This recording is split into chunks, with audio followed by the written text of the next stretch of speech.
Chapter 13 of The Shuttle. This recording is in the public domain. The Shuttle by Francis Hodgson Burnett.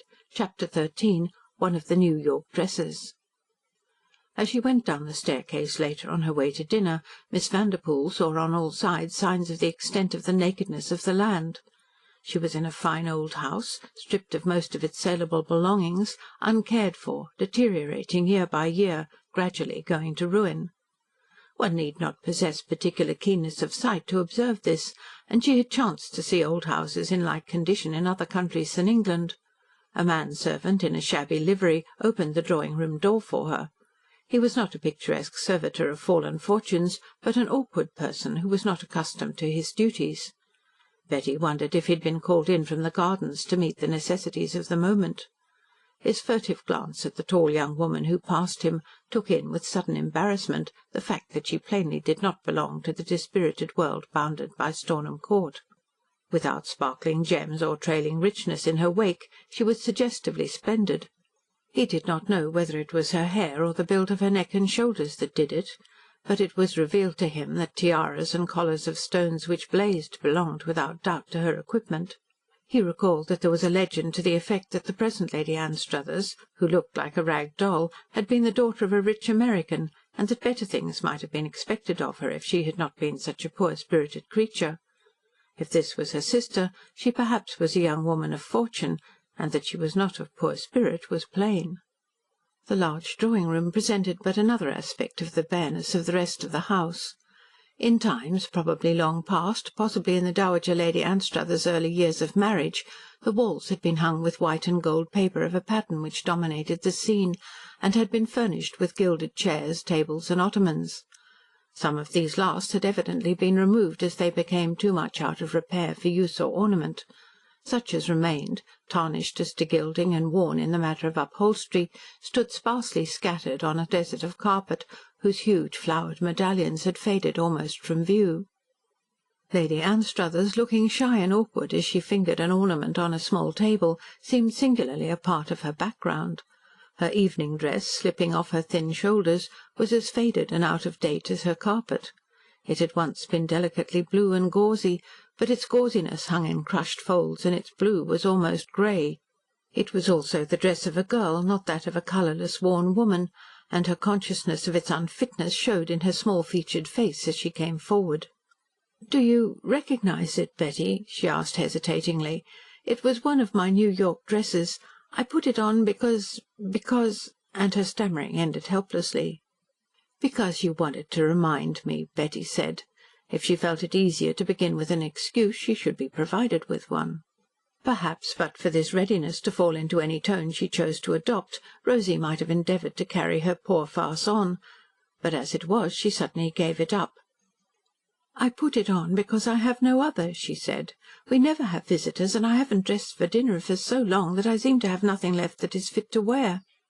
I dragged this out because it was better than anything else. It was pretty once." She gave a little laugh. 12 years ago. How long years seem. Was I pretty, Betty, 12 years ago?" 12 years is not such a long time. Betty took her hand and drew her to a sofa. "Let us sit down and talk about it." "There is nothing much to talk about. This is it," taking in the room with a wave of her hand. "I am it. Ughtred is it." "Then let us talk about England," was Bettina's light skim over the thin ice. A red spot grew on each of Lady Anstruthers' cheekbones and made her faded eyes look intense. "Let us talk about America," her little bird claw of a hand clinging feverishly. "Is New York still... "It is still there," Betty answered with one of the adorable smiles which showed a deep dimple near her lip. "But it is much nearer England than it used to be." "Nearer?" The hand tightened as Rosy caught her breath. Betty bent rather suddenly and kissed her. It was the easiest way of hiding the look she knew had risen to her eyes. She began to talk gaily, half laughingly. "It's quite near," she said. "Don't you realise it? Americans swoop over here by thousands every year. They come for business, they come for pleasure, they come for rest. They cannot keep away. They come to buy and sell, pictures and books and luxuries and lands. They come to give and take. They are building a bridge from shore to shore of their work and their thoughts and their plannings, out of the lives and souls of them. It'll be a great bridge, and great things will pass over it." She kissed the faded cheek again. She wanted to sweep Rosy away from the dreariness of it. Lady Anstruthers looked at her with faintly smiling eyes. She didn't follow all this quite readily, but she felt pleased and vaguely comforted. "I know how they come here and marry," she said. "The new Duchess of Downes is an American. She has a fortune of £2,000,000. "If she chooses to rebuild a great house and a great name," said Betty, lifting her shoulders lightly, "why not, if it's an honest bargain? I suppose it's part of the building of the bridge." Little Lady Anstruthers, trying to pull up the sleeves of the gauzy bodice slipping off her small sharp bones, stared at her half in wondering adoration, half in alarm. "Betty, you are so handsome and so clever and strange," she fluttered. "Oh, Betty, stand up so that I can see how tall and handsome you are."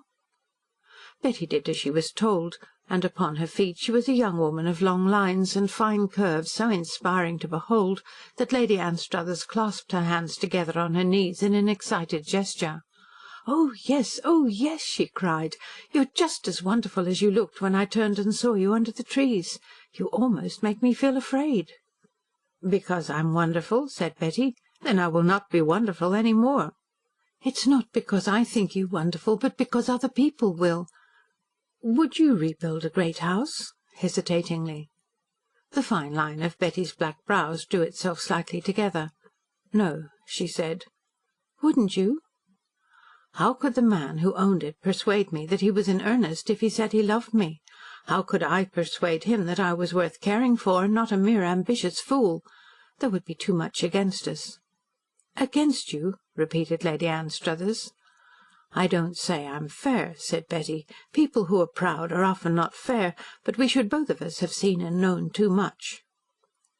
"You have seen me now," said Lady Anstruthers in her listless voice, and at the same moment dinner was announced and she got up from the sofa, so that luckily there was no time for the impersonal answer it would have been difficult to invent at a moment's notice. As they went into the dining-room Betty was thinking restlessly. She remembered all the material she had collected during her education in France and Germany, and there was added to it the fact that she had seen Rosy, and having her before her eyes, she felt that there was small prospect of her contemplating the rebuilding of any great house requiring reconstruction. There was fine panelling in the dining-room, and a great fireplace, and a few family portraits. The service upon the table was shabby, and the dinner was not a bounteous meal. Lady Anstruthers, in her girlish gauzy dress and looking too small for her big high-backed chair, tried to talk rapidly, and every few minutes forgot herself and sank into silence, with her eyes unconsciously fixed upon her sister's face. Ughtred watched Betty also, and with a hungry questioning.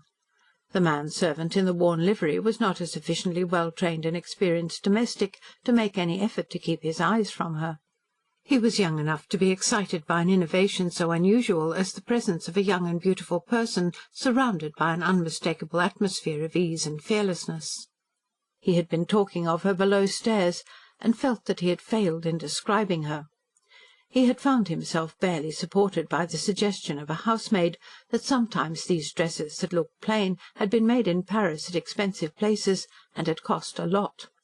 He furtively examined the dress, which looked plain, and while he admitted that for some mysterious reason it might represent expensiveness, it was not the dress which was the secret of the effect, but a something, not altogether mere good looks, expressed by the wearer. It was, in fact, the thing which the second-class passenger, Salter, had been at once attracted and stirred to rebellion by when Miss Vanderpoel came on board the Meridiana. Betty did not look too small for her high-backed chair, and she did not forget herself when she talked. In spite of all she had found, her imagination was stirred by the surroundings. Her sense of the fine spaces and possibilities of dignity in the barren house, her knowledge that outside the windows there lay stretched broad views of the park and its heavy branched trees, and that outside the gate stood the neglected picturesqueness of the village in all the rural, and to her, interesting life it slowly lived, this pleased and attracted her.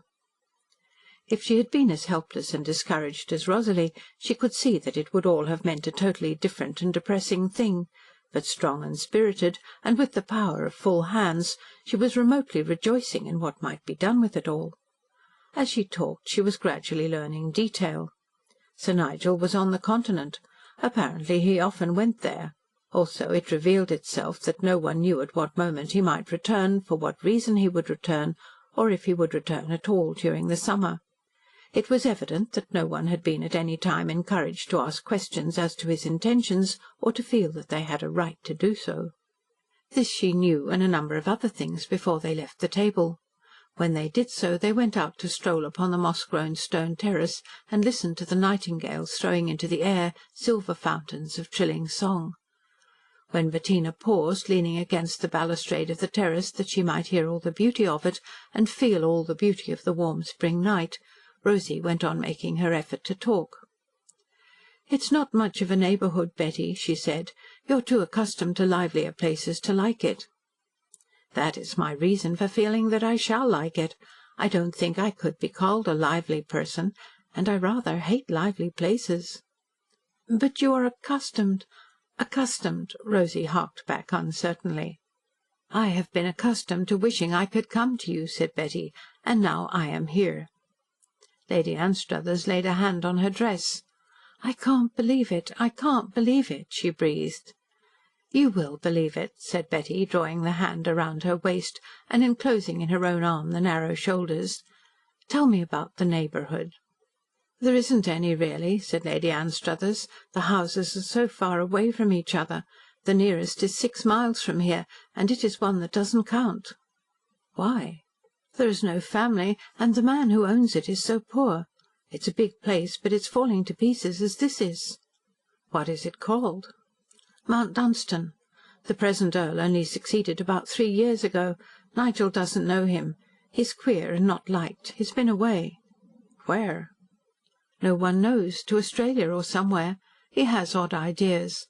The Mount Dunstans have been awful people for 2 generations. This man's father was almost mad with wickedness. So was the elder son. This is a second son, and he came into nothing but debt. Perhaps he feels the disgrace, and it makes him rude and ill-tempered. His father and elder brother had been in such scandals that people did not invite them." "Do they invite this man?" "No, he probably wouldn't go to their houses if they did. And he went away soon after he came into the title." "Is the place beautiful?" "There's a fine deer park, and the gardens were wonderful a long time ago. The house is worth looking at, outside." "I will go and look at it," said Betty. "The carriage is out of order. There is only Ughtred's cart." "I'm a good walker," said Betty. "Are you? It would be 12 miles there and back. When I was in New York people didn't walk much, particularly girls." "They do now," Betty answered. "They have learned to do it in England.